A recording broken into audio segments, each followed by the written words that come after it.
These next chapters will be read by Steve. Chapter 28. Casey's dad did not get home until 7:30. The boy was still at the computer. His kill score had reached 49. Only the wolf had eluded him. "I'm home," Casey heard, along with the stomping of boots in the mudroom. Within moments, his dad poked his head into Casey's room. "Sorry," he said, "the road's really slick. Can't believe it will come down for long. Your mom says dinner's ready." Casey jumped up. To his surprise, the dining room, which the family seldom used, had sprouted colored streamers, even dangling letters that read, "Happy Birthday." A conical birthday hat sat near each plate. "Hats?" said laughing Casey. "You kidding? I'm too old." "You only become a teenager once," Bess replied with a laugh of her own. "Happy birthday, son." Casey's eyes were on the big long white box that lay across his chair. "Can I open it?" asked Casey. "Might be fun," said his dad. In a matter of seconds, Casey had ripped the box open. Inside was a simple but elegant wooden bow, as graceful as a sculpture, almost 4 feet long. Its upper and lower limbs were equal in length and curvature, the bowstring designed to reach from matching notches at the tips of the recurve. The bow's central riser was laminated in wood. "Oh my goodness," Casey exclaimed. "Fantastic!" "There are many different kinds of bows," his dad explained, "but yours is called a longbow, 20-pound draw." "Awesome," said Casey, sliding a hand along the bow's smooth length. "When you're not using it, you're supposed to keep it unstrung," his mom said, "like a trigger lock on a gun. Safety first."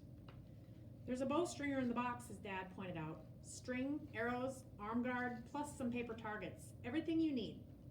"Thanks," Casey cried, holding the bow now this way, then that. "I love it. Thanks so much." His parents grinned at his pleasure. "We'll work with you to set it up," said his dad. "But it is a weapon," his mother added, "so we found someone to give you skill and safety lessons. You need to learn both. Tim Fowler from town, starting next weekend." "Great," Casey said, and reached into the box to pull out 6 white arrows. "Called composite arrows," said his dad. "A mix of aluminum and carbon. Considered the best. Being white, they should be easy to find in the forest." Casey touched the tips and looked up. "Sharp," he said. "That's the whole point," said his mom. "That was a bad pun," and they all laughed. "Can I hunt with it?" Casey asked. "It's what the lessons are for," his mom said. "Hey, archery hunting season begins September 1st. You'll be ready." "But we can start fiddling around in the morning," said his dad. Casey turned to his mother. "Did you tell Dad what that Mr. Souza said?" "Who?" "Kim Souza, that old guy, the birder. Said he saw wolf tracks back behind our place."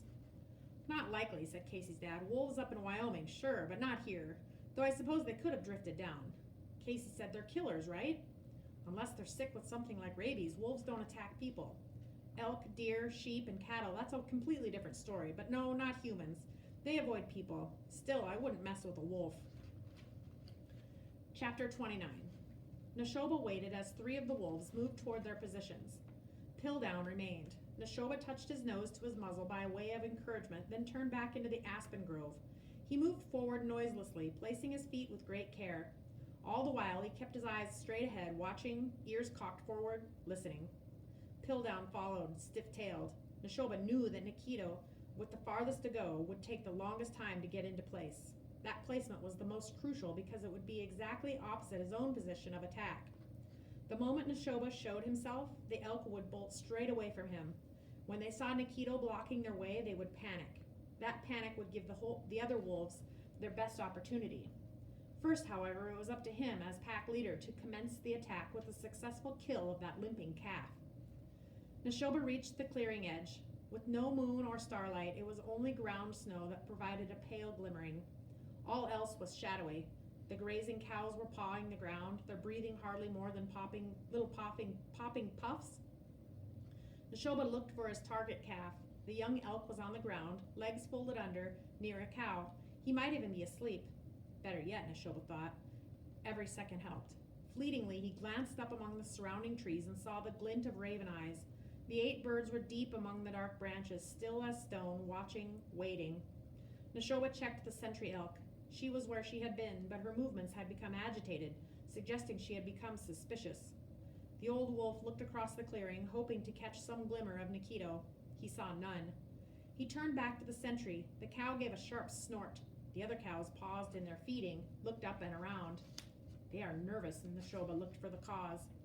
He caught the gleam of Garby's eyes. The young wolf had slipped among the trees behind the sentry cow, but instead of waiting, he was creeping forward, preparing to strike first. "Don't!" barked Neshoba in his head. "Don't!"